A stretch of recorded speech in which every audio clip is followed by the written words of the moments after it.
Manipur gi MAPAL CHAHI AMADA Lupa Crore Chamri Rom gi ngam PUSHILLAKLAMBA adu ngasidi Department of Fisheries amasung Lamdam Asigi Ngamee Shing na Kanna Hotnabadagi Lupa Crore Chani Rom Da Hantha-Hanba Ngamle HAINA Fisheries Minister HEIKHAM DINGO na PHONGDORAKLI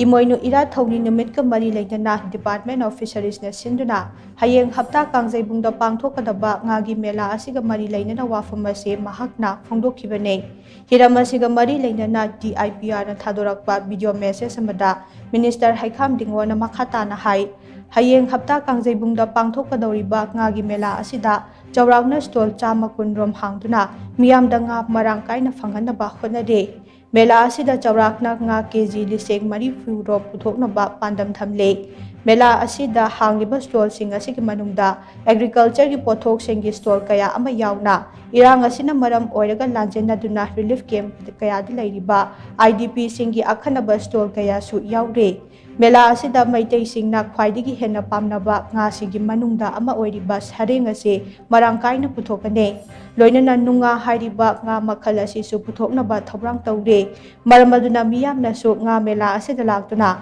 department na piriba kanaba sing ase lawbiu amade mela ase mapung phahanbiu haina su Minister HEIKHAM DINGO na makhata na phongdorakle